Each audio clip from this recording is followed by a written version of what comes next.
My name is Lydia Rowan, and I am 59 years old.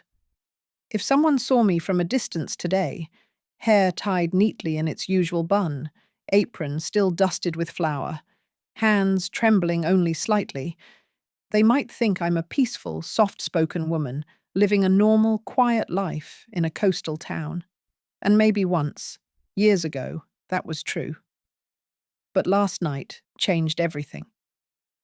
Last night, my son Damon grabbed me by the collar of my blouse and slammed me against the kitchen counter because the stew was ruined, not burnt, not spoiled, just not seasoned the way he wanted. The plate had slipped from my hand, the ceramic shattering at my feet. Before I could even apologize, his voice, sharp, cold, and furious, cut through me like a blade. "You can't do anything right, can you?" he growled. Then came the first shove. The impact rattled my bones. I remember tasting blood in my mouth, feeling it drip down my chin, falling on the tiles when I slipped on the mess and collapsed onto the floor. He didn't help me up. He just stared, jaw tensing, breathing heavily like he was disappointed in something weaker than him. Then he stepped over me. Not around. Over me.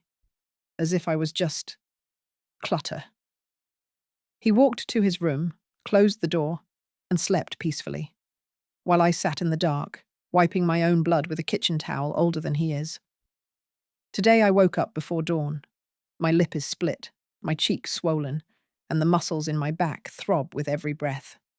But strangely, the ache in my chest hurts more than the bruises. The ache of humiliation. The ache of loving the same child who now terrifies me. The ache of knowing the boy I once sang lullabies to became the man who treats me like property I used to blame myself. Still do, sometimes. Maybe I should have set boundaries. Maybe I shouldn't have let him move back home 2 years ago. Maybe I shouldn't have believed his story about being financially ruined. But mothers always believe, don't they? Even when they shouldn't, I got up at 5 today. My routine never changes, no matter how many wounds I carry. My hands still tremble as I cook, because I know Damon hates the slightest mistake. By 6, he was already downstairs, wearing a navy blue suit pressed so sharply it could slice glass. He looked like a man with everything under control. Except the only thing he really controls is me. He didn't greet me. He didn't ask about my bruises. He didn't even look at me directly. He just flipped through his phone and muttered, "Coffee and eggs. Make it fast, Mum." Mum. He only uses that word when he wants something. As I cooked, the front door opened softly. Tessa Rowan, his partner, walked in with her model-like poise, heels tapping against the floor with confidence I no longer possessed. She wore a pale lavender dress and a smile she saves exclusively for when Damon is present. "Good morning, Lydia," she said sweetly. Her voice was too smooth, like silk stretched over a blade. I nodded, careful not to let my lips stretch. She noticed anyway. Her eyes flicked to the bruise peeking from beneath my collar, but instead of shock or concern, something else crossed her expression. Annoyance. Disgust? Or maybe calculation. Tessa is difficult to read, but never harmless. She sat next to Damon and kissed his cheek, whispering something that made him smirk. Then, in a tone dripping with false admiration, she said, "You're always so good to your mother, Damon. It's inspiring. Good to me, if only she knew. Or maybe she already does, and chooses not to care." Damon glanced at my split lip for a fraction of a second before saying, "Mum, go get that concealer I bought you. Put it on. You look messy." Messy. He had caused every mark on my face, but to him, they were simply imperfections. I needed to cover up so he wouldn't look bad. I did as I was told, because I always do. When I returned, Damon stood, adjusting his tie with a confidence that didn't belong to a thief, or a monster. "Big day today," he said. "I need everything perfect. That includes you." Something about the way he said it made my stomach twist. There was a layer behind his voice, like he was planning something that would pull me even deeper into his chaos. Tessa checked her phone and suddenly stood up. "Oh, shoot! I forgot. I'm supposed to meet the design team early today." She hurried to the entryway, pausing for just a moment by the mirror, and that's when her eyes landed on me again, this time with an expression I couldn't read. Was it pity? Suspicion? No, something sharper. I felt exposed, like she could see through me, like she knew what Damon had done. "Take care, Lydia," she said gently. But it wasn't gentle. It was a test. When she left, Damon grabbed his briefcase. But before walking out, he leaned close to my ear, so close I felt his warm breath on my bruised cheek. "And Mom," he whispered, "if anyone asks about your face, you fell, understand?" I nodded. Fear is a language I'm fluent in. Before I could respond further, his phone buzzed. He glanced at the screen, and his expression froze for half a second. Then he recovered and left without another word. I don't know what message he saw, but I know when Damon freezes, something dangerous is coming. The house fell into silence, the kind that feels too heavy, too sharp. I sank into the kitchen chair, rubbing my aching temples. Then, 3 soft knocks at the back door. Not the front. No one ever uses the back door. My heart jumped. My breath caught. I slowly rose and walked toward it. Hands cold, pulse racing, mind already spiraling when I opened it. Tessa was standing there. Not Damon, not a neighbor, not a stranger. Tessa. Her makeup was perfect. Her hair immaculate. Her expression unreadable. "I need to talk to you," she said quietly. "About Damon." And for the first time since last night, I felt something new. Fear and curiosity, but mostly dread. Because whatever she was about to say, I knew it wouldn't be good. Tessa stepped inside, closed the door softly behind her, looked me dead in the eyes, and whispered, "Lydia, you're in danger, more than you realize." Tessa stepped inside without waiting for an invitation. She moved with quiet precision, as if she feared the walls themselves were listening. Her lavender perfume trailed behind her, soft but unsettling in the stillness of my kitchen. She closed the door gently, then turned toward me, her expression stripped of the sweetness she had always displayed around Damon. This Tessa looked different, colder, sharper, and much more dangerous. "Lydia," she said quietly, "we don't have much time." My pulse hammered in my throat. What's going on? She didn't answer immediately. Instead, she pulled a small device from her purse and pressed a button. A faint, static buzz sounded for a moment. "What's that?" I asked, stepping back slightly. "A signal jammer," she whispered. "Just in case Damon planted anything here." My stomach twisted. Planted anything? I looked around my own kitchen as if seeing it for the first time. Corners, shelves, light fixtures. Had he been watching me? Listening? Tessa tucked the device away and turned to me fully. "Before I say anything," she said, "I need you to promise me you'll stay calm." My voice cracked. "I can't promise that." She sighed. "Fair enough. But try." Her eyes softened for a split second. Then she reached out and gently pushed a strand of my hair behind my ear. "Lydia, I know what Damon did to you last night." My breath caught a cold wave washed through my body. "How?" I whispered. She hesitated. "Because I saw it." My legs nearly gave out. I grabbed the back of a chair for support. "You saw—" My voice failed. "I came home early," she said. "I was at the hallway door. I heard him yelling. I saw him grab you." Her voice broke the tiniest bit. "And I didn't do anything. I'm sorry." For a moment, I could only stare. Shame, fear, anger, exhaustion. All of it swirled through me. "Why didn't you help?" I asked quietly. My tone wasn't accusing. It was defeated. Tessa swallowed hard. "Because Damon scares me too." Those words, I wasn't expecting them. She stepped closer, lowering her voice even more. "Lydia, the man you think you know, your son, is not who he is anymore. He's in trouble, deep trouble, and he's dragging you with him." I felt my knees weaken again at the way she said trouble. "What do you mean?" I whispered. Tessa exhaled shakily. "Damon isn't broke. He didn't move in here because he needed help. He moved in because he needed cover." "Cover? For what?" My mind raced. Tessa reached into her purse again and pulled out a folded printout. She placed it on the table between us. I stared down at the papers. Lines of numbers, bank transfers, emails, account names. My name was there, circle after circle. Highlighted. "What is this?" I asked, voice trembling. "This," Tessa said, "is part of what Damon's been doing for months.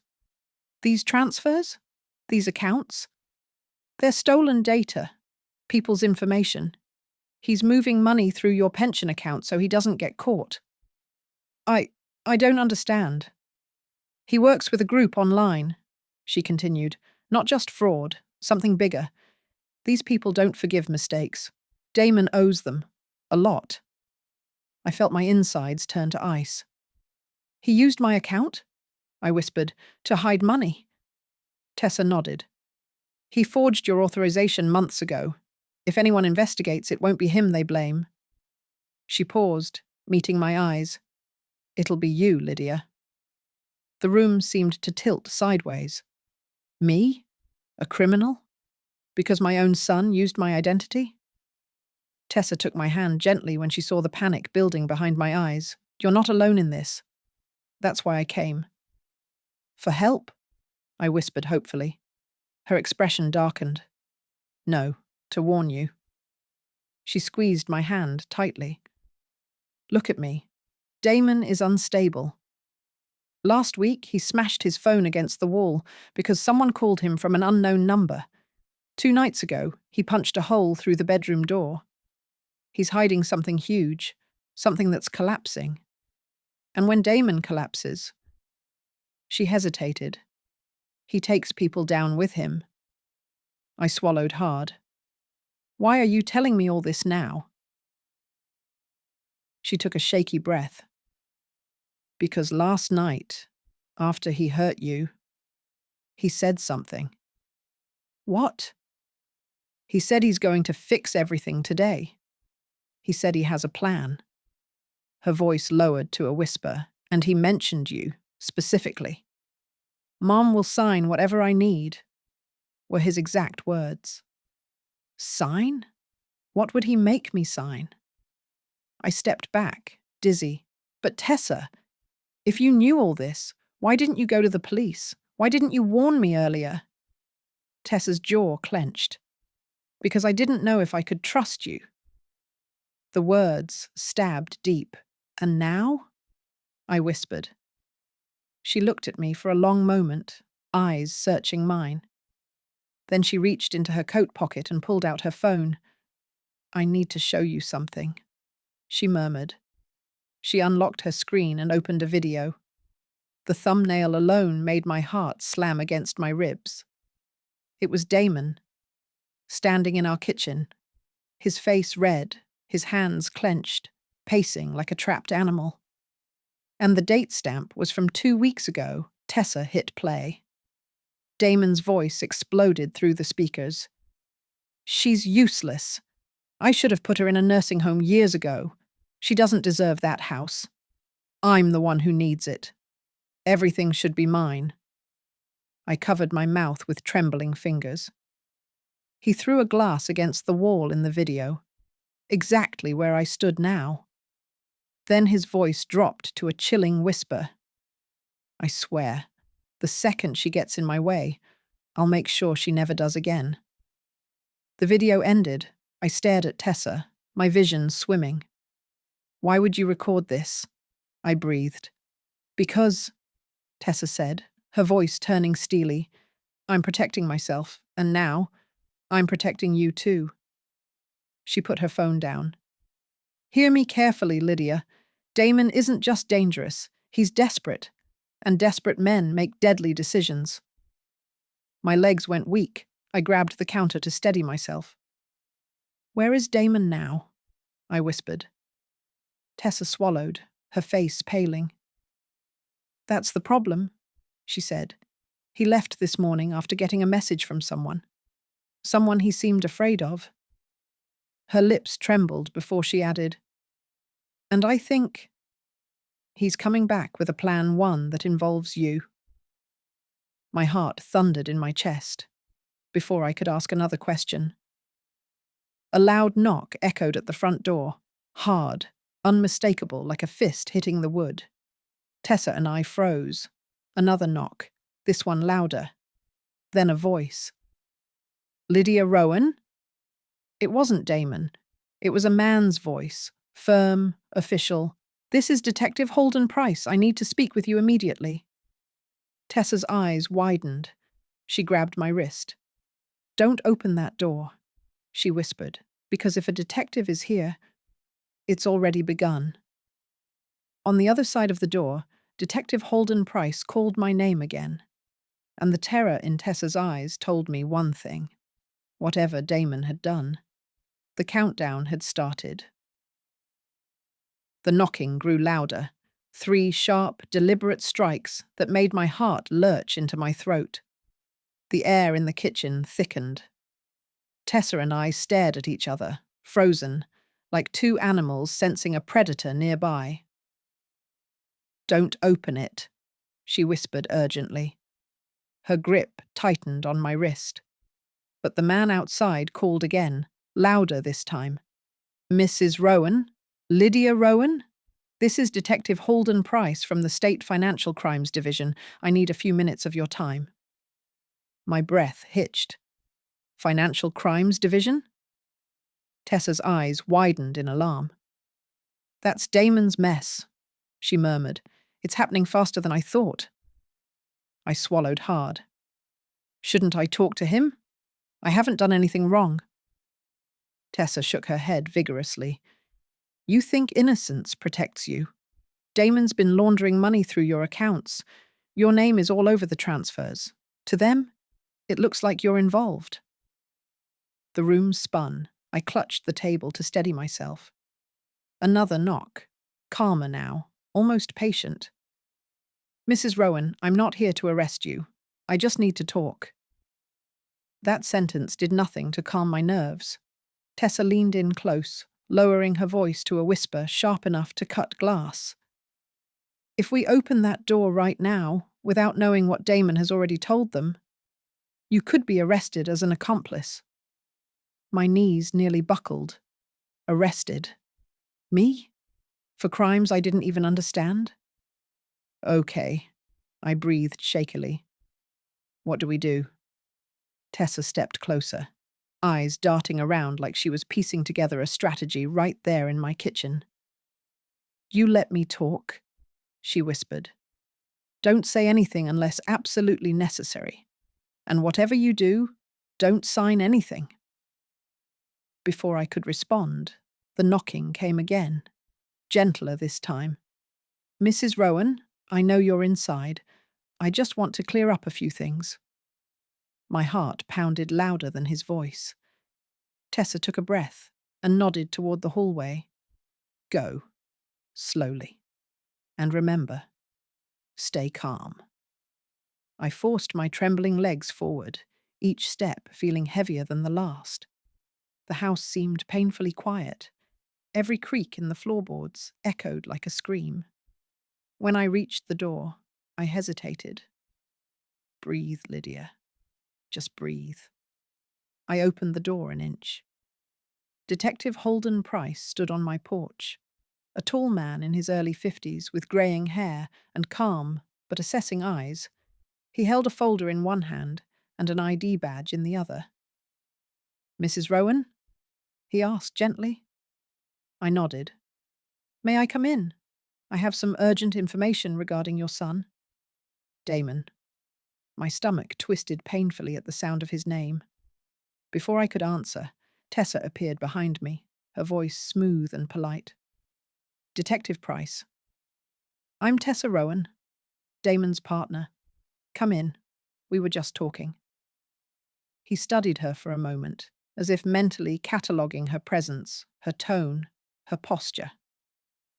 Then he stepped inside. The detective walked into the living room, glanced at the broken frame by the coffee table — Damon must have knocked it over earlier — and then turned back to me. "Before we begin," he said, "I want you to understand something clearly. You're not in trouble, yet. But your son's actions are concerning, and they involve your name." I sank slowly onto the couch, feeling my pulse in my throat. What has he done?" I whispered. Detective Price opened the folder and took out several sheets of paper.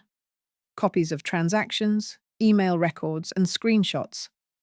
Damon Rowan has been involved in a long-term digital embezzlement scheme. Stolen client data, ghost accounts, laundering funds through private IDs, including yours. He paused, giving me time to process. I couldn't. This was too big for my mind to hold. I didn't authorize anything?" I stammered. Price nodded. "I believe you. But the transfers went through your pension account, your digital ID, and your verification codes." My throat tightened. Verification codes, codes only Damon had access to. Tessa shifted next to me, hands clasped tightly. "Detective," she said softly, "Lydia had no idea? Damon wasn't exactly transparent?" Price's eyes flicked to her. "You seem to know a lot about this." "I live with him," she replied. "I know how he works." His stare lingered on her a moment longer, sharp, calculating, before he returned his attention to me. "Mrs. Rowan, I need you to answer one question honestly," he said. I nodded numbly. "Has your son ever pressured you to sign documents, transfer funds, or give him access to your banking passwords?" My lips parted, but no sound came out. A flash of Damon's voice echoed in my mind. "Mum, you're too old for this. Just give me your PIN. I'll manage it. You don't need to read it. Just sign. If you don't, you'll be out on the street." Tessa spoke for me when I couldn't. "Yes," she said, her voice firm. "He has." Detective Price scribbled a note. "He may have committed identity fraud under your name." Then he looked at me. "Mrs. Rowan, you're listed as co-owner on 3 of the shell accounts. You could be held responsible unless you cooperate." The words slammed into me like a physical hit. "Cooperate with what?" I whispered. He slid a document toward me. "I need a statement. Not a full confession. Just an acknowledgement that Damon had access to your accounts." Tessa stepped in quickly. "She won't sign anything today," she said sharply. Price studied her again. His expression hardened. "Why not?" Tessa hesitated. Too long. And that was all the detective needed. He leaned forward, eyes narrowing slightly. "Miss Rowan, is there something you want to tell me?" His voice was calm, controlled, dangerous. Tessa froze. Her breath caught. She looked at me, then at the detective, then back at me. And in that moment, I saw it. Fear. Real fear. "Detective." Her voice shook. I can't." Price cut her off. "Miss Rowan, your partner is facing serious charges. If you have information and you're withholding it, you could be considered complicit." Tessa's face drained of colour. Complicit. A word that meant something to her. Suddenly, she stood up abruptly. "I have to go," she said. I forgot something in the car." She moved toward the door, too quickly. Too tense, Price's voice followed her coldly. "Don't leave town, Miss Rowan. We're not done talking." She didn't answer.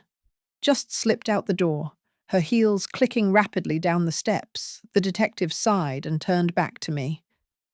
"Mrs. Rowan, a storm is coming." He closed the folder. "And your son is at the center of it." I swallowed hard. My hands trembled on my lap. "And where is Damon now?" Price asked. I don't know," I whispered. But that was a lie. Not because I knew where Damon was, but because I suddenly realized something chilling. Tessa didn't go to her car. She went around the side of the house, toward the backyard, toward Damon's old workshop shed. And that shed hadn't been opened in months. My pulse spiked. A cold sweat broke out along my neck. Why would she go there? What was she hiding? What did she know that I didn't? I rose slowly from the couch. "Detective," I said, voice trembling. I think Tessa is hiding something." He looked up, sharply alert. "Hiding what?" he asked. I opened my mouth to answer, but before I could, a loud, blood-curdling scream erupted from the backyard, Tessa's scream. Detective Price shot to his feet. I covered my mouth in horror. And from the backyard, a voice I knew too well, a voice I hoped I would never hear again, so soon. Damon's. "Mum!" Damon shouted from the yard, voice thick with rage. "We need to talk. Now." Detective Price and I stared at each other, because the nightmare had come home early. The scream ripped through the air so violently that everything inside me froze. Tessa's voice, sharp, terrified, unmistakably pleading. It tore across the backyard like a wounded animal. Then came Damon's voice, lower, heavier, carrying that familiar edge of unhinged fury. "Lydia!" he shouted. "Get out here. Now!" Detective Price reacted immediately. His hand instinctively went to his hip, where I realized he carried a weapon under his jacket. He didn't draw it, yet. But his stance changed. His eyes sharpened, analyzing angles, exits, and shadows. "Stay behind me," he instructed. My legs felt like wet sandbags. Barely obeying, my throat dried, my breath stuttering. All those years of fear, the little flinches, the whispered apologies, the shrinking into myself, rushed back like a tide. The detective moved to the sliding back door. I followed a few steps behind, trembling, feeling the blood roar in my ears. As soon as he slid the door open, the wind carried in the sound of Tessa's whimpering. And then I saw them. In the patchy afternoon sunlight, near the old workshop shed, Tessa was on the ground, clutching her arm. Damon towered over her. His suit jacket was gone, sleeves rolled up, hair disheveled, jaw clenched so tightly the muscles jumped under his skin. He looked wild. Not like the polished, charming man the world saw, but like the boy I raised.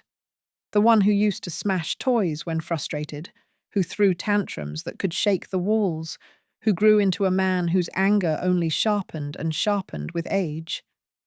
Detective Price stepped out first. "Damon Rowan!" he called, voice forceful. "Step away from her!" Damon whipped around, face contorted in a fury I hadn't seen in years. "What the hell are you doing here?" he snarled. Price stayed perfectly calm. "We need to talk." Damon laughed, a short, bitter bark. "Talk? You sneak into my mother's house like some kind of parasite, and you want to talk?" Tessa lifted herself slightly, wincing in pain. "Damon, please don't." "Shut up!" he barked at her, pointing a finger threateningly. You stay out of this. My breath hitched. Damon, stop, I begged, stepping forward without thinking. You're hurting her. He spun toward me, and in his eyes I saw something terrifying, something unstable, swirling like a storm. Mum, you don't get to tell me what I'm doing, he said, voice low but trembling with rage. Not anymore. Price shifted subtly, blocking me with his body. Damon, he said carefully, your behavior right now isn't helping your situation. Let's handle this peacefully. Damon's eyes narrowed. Situation?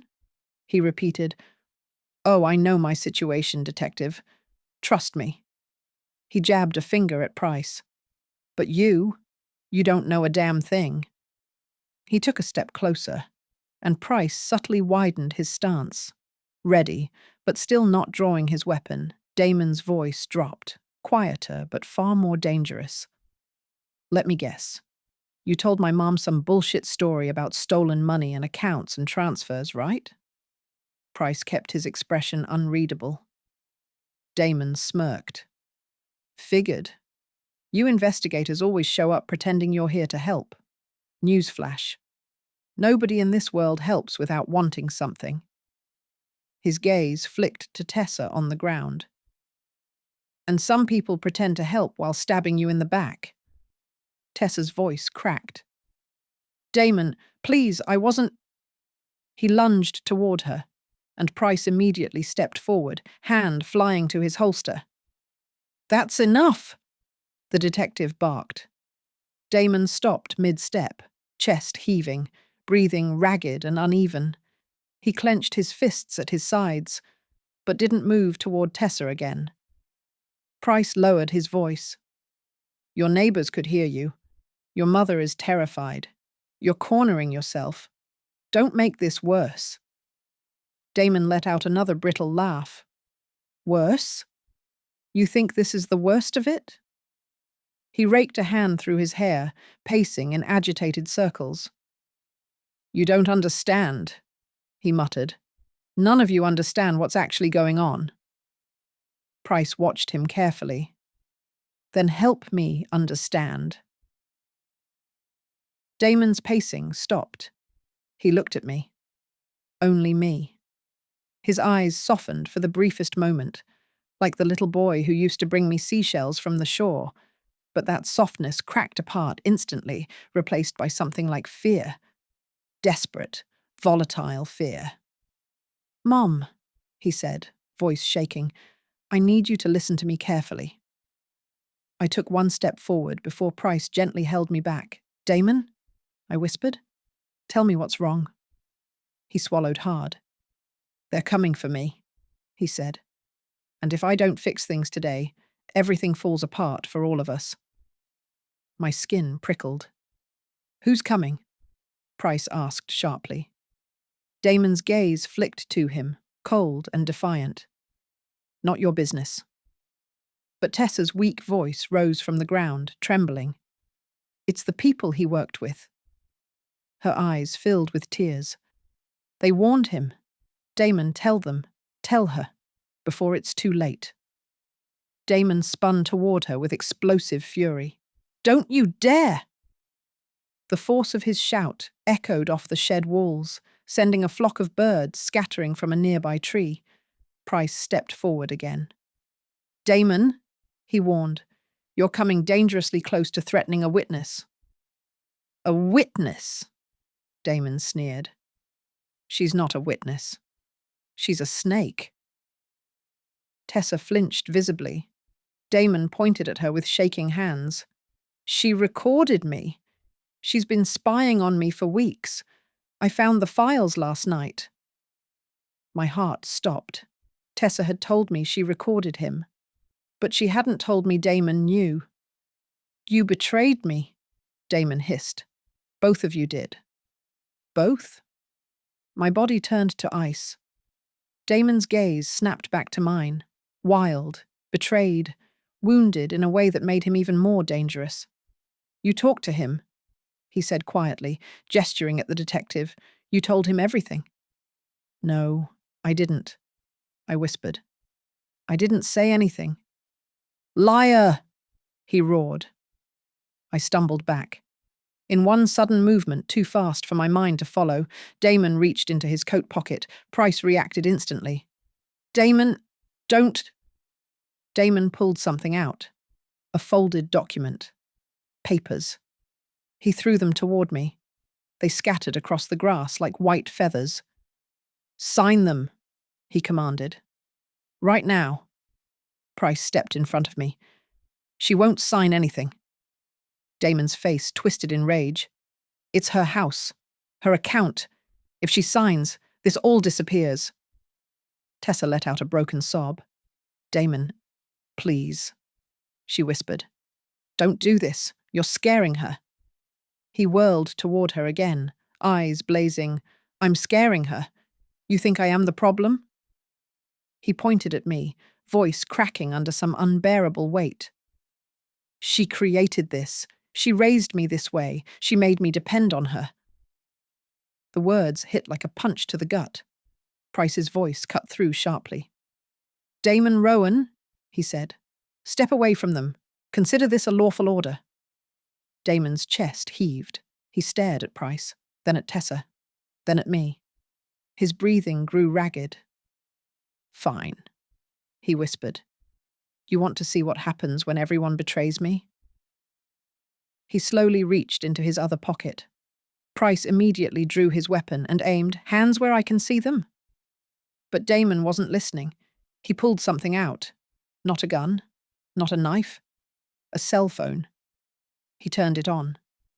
The screen lit up with a message preview. And then I saw the sender name, HK, Final Warning. Damon looked at me with hollow, shaking eyes. They're coming, he said, for all of us.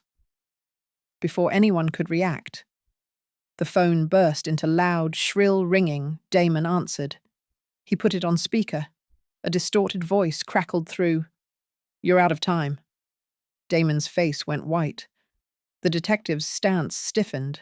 Tessa covered her mouth with shaking hands, and I realized whatever Damon had been running from had just arrived. The distorted voice on Damon's phone filled the yard like a toxin, cold and mechanical, dripping with threat. You're out of time. The call ended abruptly, leaving a horrifying silence behind, thick, heavy, suffocating. Damon stared at the screen as if it were a death sentence. His hands shook, the phone trembling between his fingers.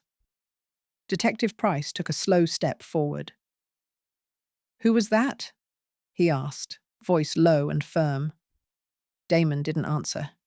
He couldn't. His lips parted soundlessly, his eyes unfocused, like he was trying to process something too enormous to contain. Damon, Price repeated. Who is HK? At the name, Damon snapped back to reality. His head jerked up, eyes blazing with something between fury and terror.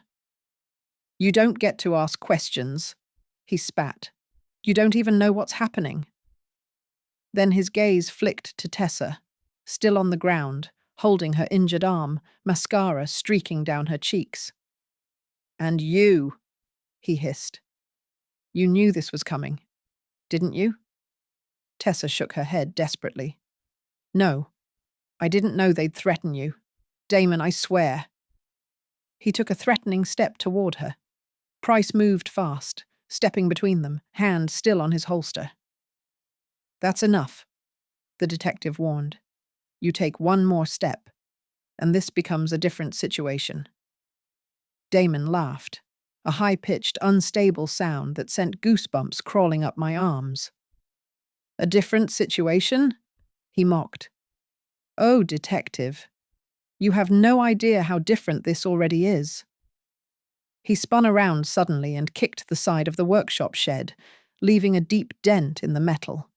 His breathing turned frantic, erratic. I took a hesitant step forward. Damon, talk to me. His head snapped toward me. Talk to you. His voice cracked. You think talking will fix this? You think I wanted any of this? You think I plan to drag you into this mess? My heart twisted painfully. I didn't know what to say. Did I comfort him? Confront him? Beg him? Years of fear stood like a wall between us. Price tried again, voice controlled. Damon, listen to me. Whoever that caller is, whatever threat you're facing. You can't protect us. Damon exploded. He jammed a finger into Price's chest. You have no idea what they can do, what they've already done. Price didn't react to the jab, but his jaw tightened. Then help me understand. But Damon's breathing grew faster, harsher. The storm inside him was rising again. This all started with one job, he said, voice trembling. One simple data job. Easy money, they said. Just move the files, move the money, hide the trail. And I did. I did everything they asked. He pointed at the shed. And I kept the second phone there, the encrypted one, the one they used to contact me. Tessa buried her face in her hands. Oh, God, she whispered. They tracked you, didn't they? Damon's bitter laugh tore through her words. Tracked me. They owned me. His eyes darkened. And when I messed up, when I sent one wrong transfer, they wanted a guarantee. Something that would keep me quiet. Something valuable. He looked directly at me. My blood went cold. No, I breathed. But he nodded. They forced me to put the house in your name with forged paperwork. His throat bobbed as he swallowed. And then they told me if I didn't keep you cooperative, they'd come for you first. A tremor ran through my entire body. I felt Detective Price glance at me sharply. Mrs. Rowan, he murmured. Did you know any of this? I shook my head numbly. No, I didn't. I didn't know. Tessa let out a choked sob. Why didn't you tell me? She cried. Why didn't you tell anyone? Damon's voice cracked. Because you would have left, and she... He pointed at me. She would have believed you, and then they'd kill us both. Silence again. Dense. Suffocating. Price shifted, speaking slower now, more cautiously. Damon, listen. If these people threatened you or your mother, we can protect... No! Damon screamed. You don't protect people like us. You protect whoever has the cleanest record, and I don't. He jabbed at his own chest. I'm the screw-up. I'm the criminal. I'm the embarrassment. His voice broke on the last word. And for the first time in a long time, I saw the boy he used to be. A boy drowning in expectations, failures, loneliness. Damon, I whispered, taking a step toward him. I'm not embarrassed of you. He froze, just for a moment. Pain cracked across his face like lightning. You should be, he whispered back. His hands shook violently now, his body practically vibrating with panic. Price stepped forward again. Damon, turn off the phone. Walk toward me. Slowly. But Damon's eyes glazed over with terror. They're watching, he whispered. They see everything. If I turn it off, they'll think I'm talking. Then the phone buzzed again, a new message. Damon stared at it. His lips moved as he read silently. I watched the blood drain from his face. Price narrowed his eyes. What did they say?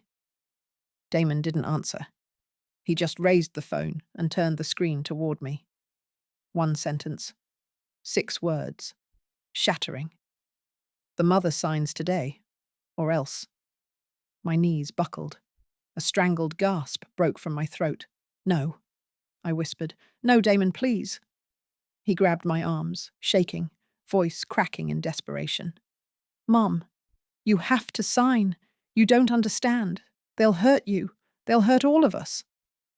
Price lunged forward, stepped back from her. Now. Damon shoved me away instinctively. I stumbled, nearly falling, catching myself on the fence. Price drew his gun fully now, stance firm. Damon Rowan, step away from your mother and put your hands where I can see them. Damon froze. His chest heaved. His eyes darted between me and the detective, confusion and terror warring inside him. I'm trying to save her, he shouted. You're threatening her, Price countered. No, Damon's voice broke. I'm trying to fix this. He turned toward the shed suddenly, running toward it. Price shouted, Damon, stop! But Damon ignored him. He yanked open the shed door and froze. Inside the shed, sitting on top of an old workbench, was a small black device blinking with a red light. Tessa screamed. Oh my God! Damon, no! Price cursed under his breath. What the hell is that? Damon stared at it, trembling. That, he whispered, is how they find me. He stepped inside. Damon, don't touch! Price yelled. But it was too late. The device beeped twice, then a third time. Then the light turned green. Damon's face went white as bone. They're here, he whispered. A car engine roared outside the yard. Tires screeched, gravel scattered. Someone had arrived, and not a neighbor. Not the police. Someone else. Someone Damon feared more than anyone. I felt the world tilt. Tessa clutched her mouth. Price raised his gun higher. Damon stared at the shed doorway like it was the edge of his own grave. And then the gate latch clicked. The backyard gate began to open, slowly, deliberately, and every single one of us realized whoever was coming through it wasn't here to talk. The metal gate creaked open slowly, almost lazily, as if whoever stood behind it wanted us to feel every second of dread.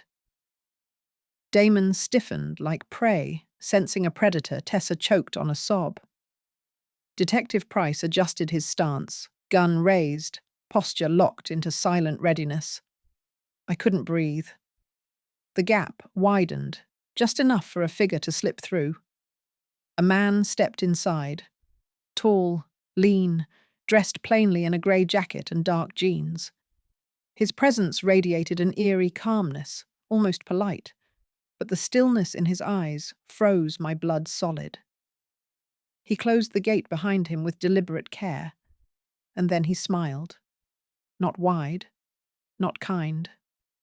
Just a small, measured curve of the lips that carried something cold and merciless underneath. Damon, he said calmly. His voice, smooth, unhurried, sent a shiver along my spine. We need to talk. Damon stumbled backward, nearly tripping over a garden pot. No, he breathed. No, you weren't supposed to come here. This wasn't part of the deal. The man continued walking toward him as if Damon hadn't spoken at all. Detective Price moved smoothly between them. Stop right there, Price ordered. Identify yourself. The man paused, not out of fear, but amusement. And you are? He asked mildly. Detective Holden Price with the State Financial Crimes Division. This is an active crime scene. Step back and raise your hands. The man tilted his head. I'm not here for you, detective. I don't intend to get in your way, unless you get in mine. Tessa whimpered. I felt my knees trembling. Damon was shaking violently now. HK. Please, don't drag my family into this. So this was HK, the man from the messages. He turned to me as if noticing me for the first time. You must be Lydia, he said lightly.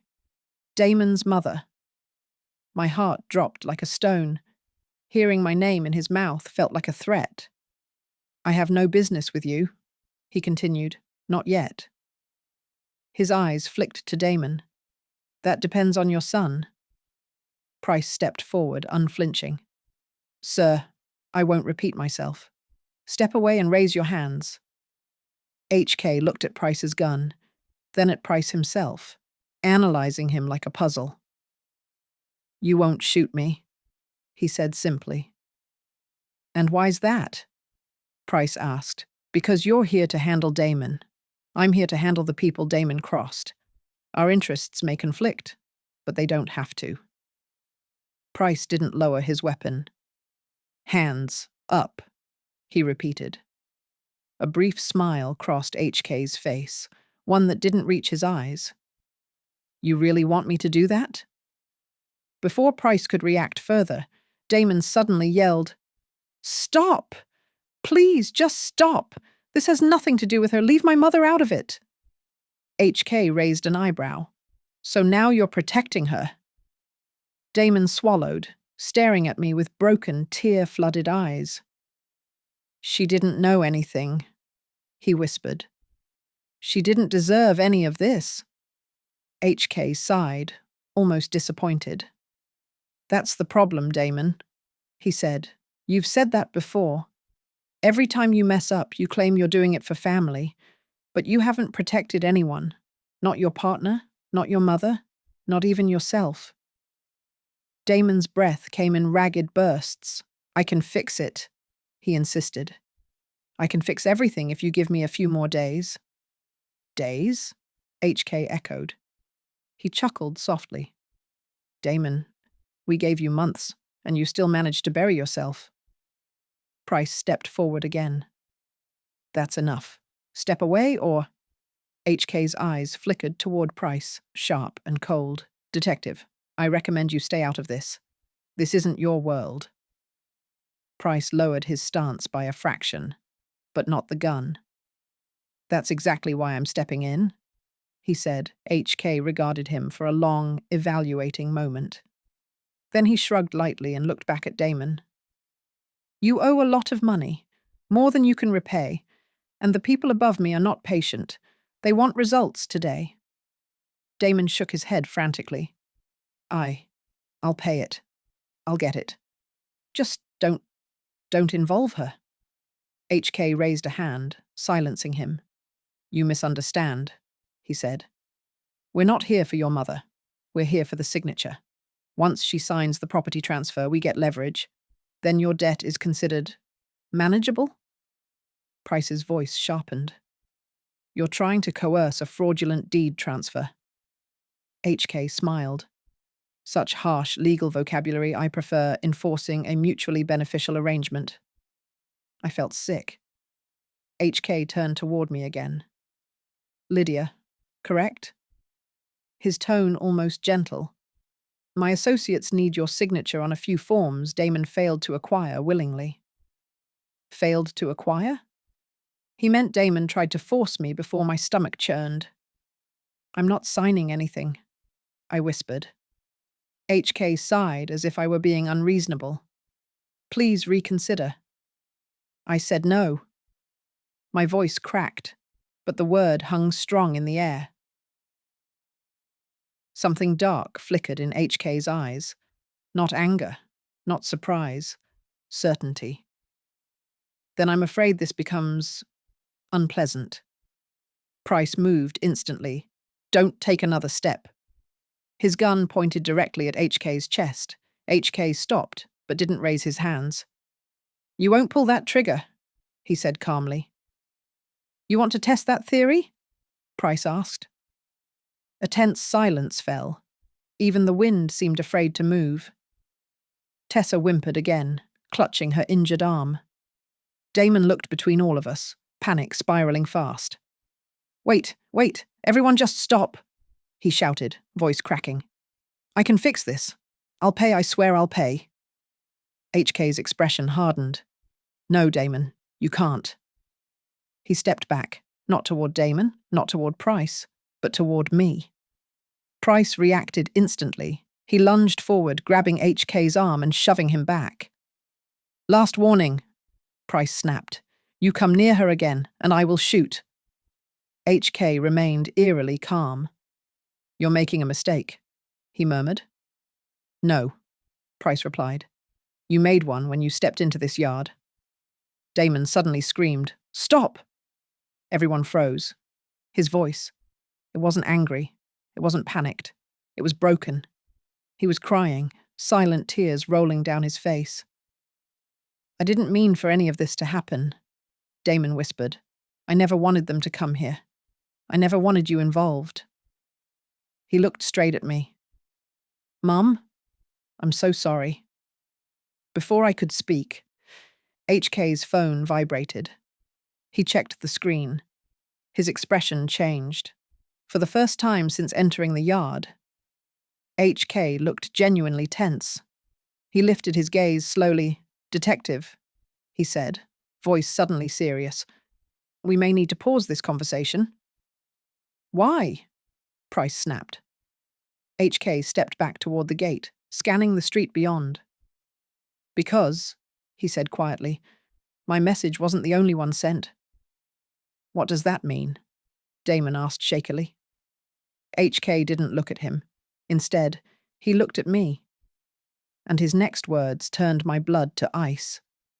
"Your house was just flagged on their network. Someone else is coming."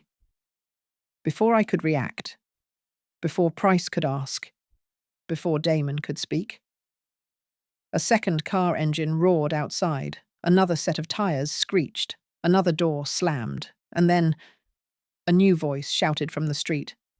"Police! Everyone inside the house! Now!" Price's eyes widened. "Tessa, Lydia, move!" he yelled. Damon froze. HK didn't. He smiled, slow and chilling. "Well," he murmured, "this just got interesting." As the second wave of officers stormed the yard and HK slipped back toward the gate, I realized something terrifying. Whatever Damon had been running from had just turned into a full-scale war. The yard exploded into chaos the moment the second voice thundered over the fence. "Police! Everyone inside the house, now!" Detective Price spun toward the gate, confusion flickering across his face. "That's not my unit," he muttered. "I didn't call for backup." My chest tightened. If Price didn't call them, then who did? HK took 3 slow steps backward, hands tucked casually into his coat pockets, eyes gleaming with that terrifying calm. "Interesting timing," he murmured. "Looks like your problems just multiplied, Damon." Damon staggered backward, shaking violently. "No, no, no, this can't be happening," he whispered. "They said only one representative. One. This isn't them. This isn't—" Tessa, still clutching her arm, crawled toward me. "Lydia, we need to move," she cried. But I couldn't move. My legs refused. My son, terrified. The detective, cornered. A criminal, calmly smiling police, closing in. My world spun out of control. Price raised his gun again, pointing it toward the gate. "HK, do not move," he commanded. But HK only tilted his head. "Detective, if you think I'm the threat you need to worry about right now." He smiled softly. "You haven't met the others." The gate swung open so hard it slammed against the fence. 4 officers rushed inside. Helmets, tactical vests, rifles held ready. But something was wrong. Their uniforms looked official, but not like Price's team. No badges glinted in the sunlight, no names, no patches, just black tactical gear. Price's eyes narrowed instantly. He whispered, "Everyone get down now." Too late. The first officer barked, "Hands in the air! All of you on the ground!" HK raised his hands instantly, far too cooperative, like he expected. This Damon looked from the men to me, panic twisting his face. "They're not cops," he choked out. "They're them." My stomach lurched violently. Detective Price stepped forward, pointing his gun directly at the lead man. "This is a restricted property. Identify yourselves." The man in black gear laughed softly. "Holster your weapon, detective. If you shoot, you won't live to fire a second round." Price didn't move. Neither did the man. The air crackled with danger. Tessa grabbed my wrist, whispering urgently, "Lydia, we have to get inside." But the lead officer raised his voice. Damon Rowan, step forward. Damon's breath shattered. No, he whispered. I'm not going anywhere. You owe us, the man said calmly. You know the terms. Damon shook his head wildly. It wasn't supposed to go this far. I told you I'd fix it. I told you I'd get what you need. The man smirked. Your mother's signature? Yes. We know. His cold eyes shifted to me. And Mrs. Rowan, I suggest you cooperate. It'll save everyone trouble. My heart hammered in my chest. No, I won't sign anything. The man didn't react with anger. He just nodded slightly, as if expecting my defiance.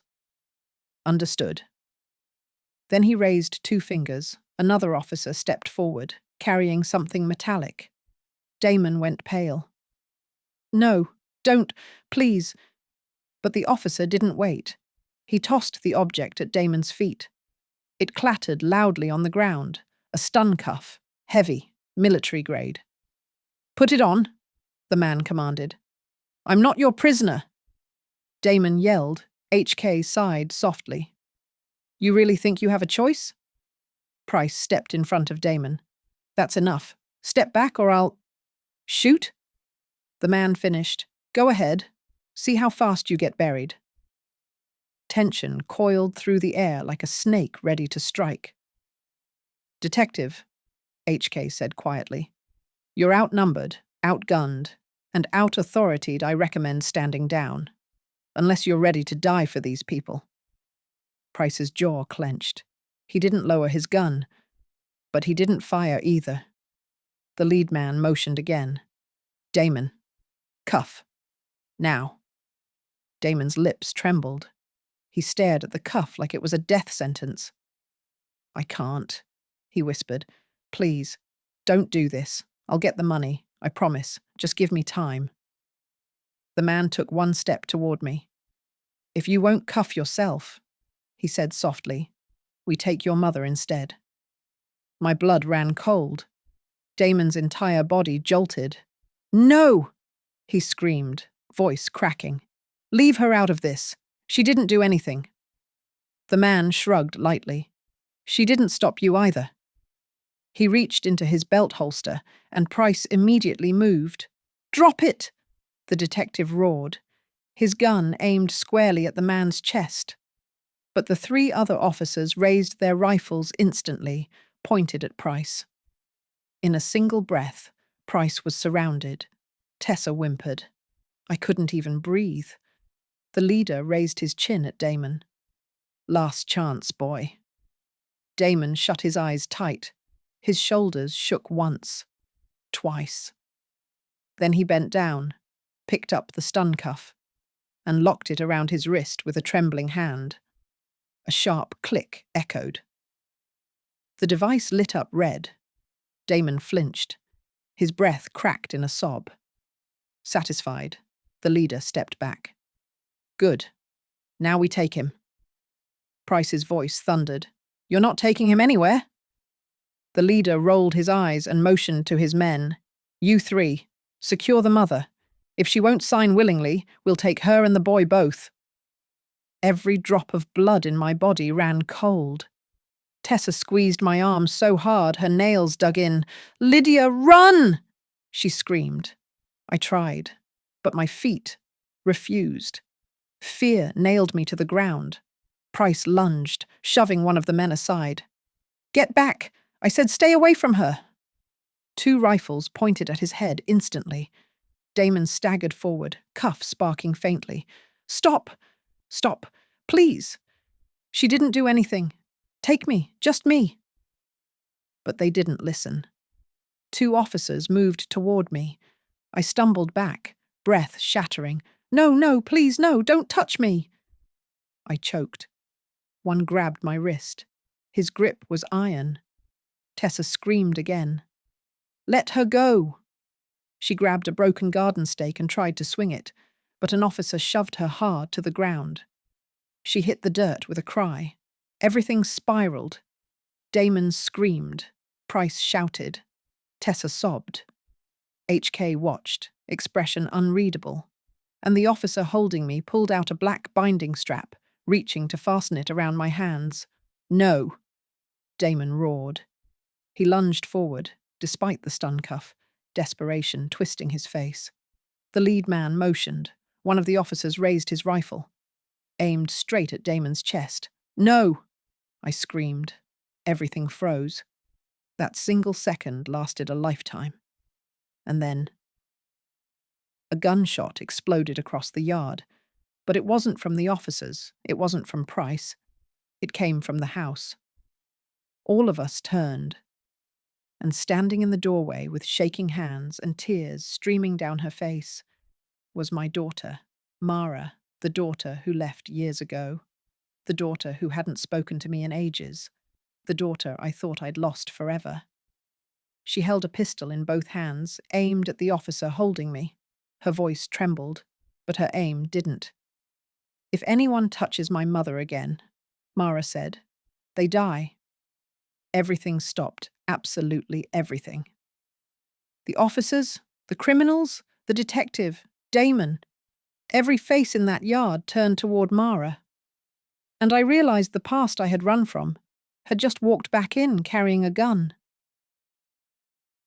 For a moment, the world stopped breathing. The officers, their rifles raised. Detective Price, frozen mid-step. HK, watching with sharp, cold interest. Damon, trembling, stun cuff crackling faintly around his wrist. Tessa, sprawled on the ground, eyes wide with disbelief. And Mara, my daughter, arms locked straight, hands trembling, gun pointed directly at the man gripping my wrist.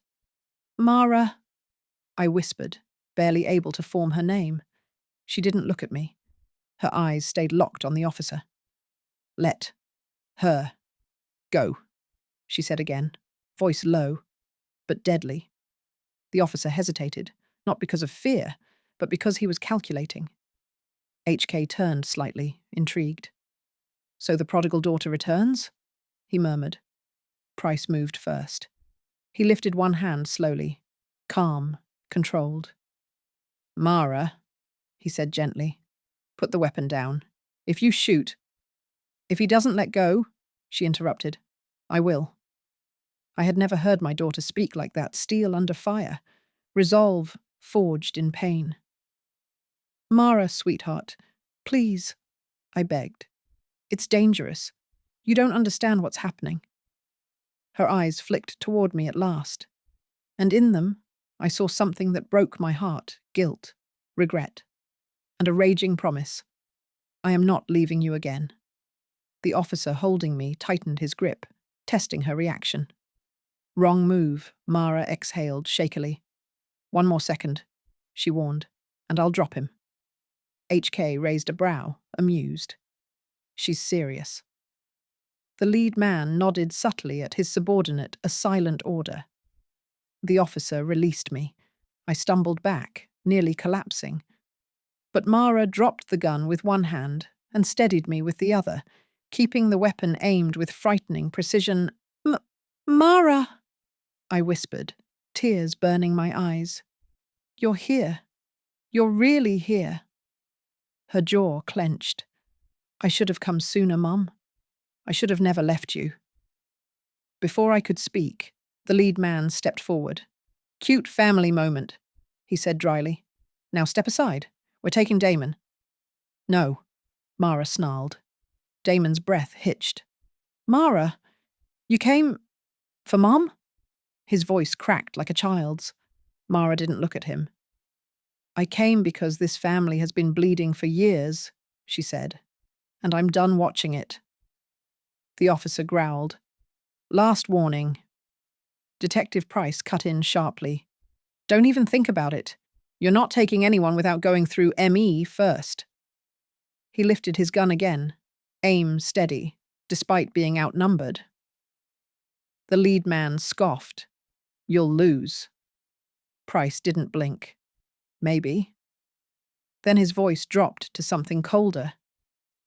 "But not before I take at least 2 of you with me." A ripple went through the armed men, uncertainty. Their first break in confidence. HK stepped forward slowly, hands still raised, tone painfully calm. Everyone needs to think carefully, he said, because the moment one bullet flies, they'll all fly. He looked at Damon. And you, Damon, you're wearing a stun cuff linked to our network. If it discharges at the wrong voltage, you'll drop instantly. Damon flinched, fear choking him. But please, don't hurt anyone, he begged. I'll go. I'll do whatever you want. Just don't hurt them. My heart twisted. He was terrified, but he was also still my son. Mara, I whispered, put the gun down, please. No, she said firmly. This ends today. The lead man raised his chin. Mara, your mother signs the deed. Your brother comes with us, and we walk away. That's the only deal? Damon whimpered, shaking his head. Mom, don't sign. Don't do it. Please, don't listen to them. HK sighed, rolling his shoulders slightly. I'm losing patience, he warned Tessa. Found her feet finally, clutching her bruised arm. Stop threatening her. She's an innocent woman. Damon messed up, not Lydia. HK smiled faintly. Innocence doesn't matter. Leverage does. That word, leverage, hit me like a slap. I had been leverage, a tool, a signature, a hostage. All along, my legs steadied, my spine straightened. I looked at all of them, the criminals, the officers, the detective, my shaking children. And for the first time in years, I felt something inside me ignite. No, I said quietly. I won't sign anything, and you're not taking my son. Everyone turned toward me. The lead man laughed once, dry, mocking, you can't stop us. I stepped forward, raising my chin. I am done being afraid. HK's eyes narrowed. You should be. But I wasn't. Mara moved closer, gun steady. Price tightened his stance. Tessa grabbed Damon's arm protectively, and Damon looked at me with raw disbelief. Mom? He whispered. Before anyone could move further. A voice crackled from one of the fake officers' radios, a voice that sent a violent shiver through the whole group. Team C, stand down. Abort extraction. Real law enforcement en route. You have 60 seconds to clear the perimeter. The lead man stiffened. What? He snapped into the radio. Who authorized that? The voice replied. Your cover is compromised. Cameras picked up your unit. The real police are 10 blocks out. Move. HK exhaled sharply. Well, that's inconvenient. The officers looked at each other, then at HK. What now? One asked. HK turned to Damon. You just bought yourself an hour, he said calmly. Use it wisely. Then he looked at me. We'll return for the signature. No, I said again, louder this time.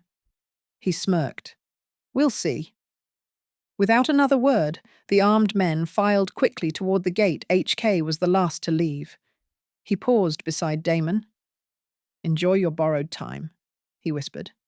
You don't get many of those. Then he stepped through the gate and disappeared. The yard fell silent. No threats, no criminals, no guns pointed at us. Just my family. Broken, shaking, alive. Damon collapsed to his knees, sobbing, I'm sorry. I'm sorry. I ruined everything. He cried. Tessa knelt beside him, tears streaming. We'll fix it. We'll fix it together. Price holstered his gun, exhaling shakily. That was the closest I've come to dying in 10 years, he muttered. Mara slowly lowered the pistol, her arms shaking uncontrollably. I rushed forward and grabbed her. Mara. My baby. She clung to me like a drowning woman grabs for air. I'm so sorry, Mom, she whispered into my shoulder. I should have never left you alone. I stroked her hair. It doesn't matter. You came back when it mattered the most. Behind us, Damon sobbed harder. "Mum, I'm going to prison, aren't I?" Detective Price stepped forward slowly, kneeling beside him. "That depends," Price said quietly, "on what you do next." Damon lifted his tear-soaked face. Price's voice softened. "You want to save your mother?" He paused. "Then you help me destroy the people you've been working for." Damon's breathing hitched. I don't know if I can." I kneeled beside him and took his shaking hands in mine. "You can," I whispered, "because this time, you're not doing it alone." Damon sobbed harder, clinging to me. Mara knelt beside us, placing a hand on my back. Tessa rested a hand on Damon's shoulder, and for the first time in years, we were a family. A broken one, but a united one. Price stood slowly. "We have 1 hour before those men return," he said. 1 hour to disappear, relocate, and plan our next move." I looked at him. "Where do we go?" He gave a thin smile. "Somewhere they won't find you." Damon looked up weakly. "And after that?" Price met his gaze with surprising compassion. "After that," he said, "we fight." The gate rattled suddenly, startling all of us. But it was only the wind. Still, the chill of danger lingered in the air. This wasn't over. Not even close. But for the first time, we weren't running alone. If this story held your breath, touched your heart, or pulled you into every twist, make sure you follow, like, and subscribe. Your support keeps these stories alive, and there's so much more to come. Stay tuned. The next chapter might be closer than you think.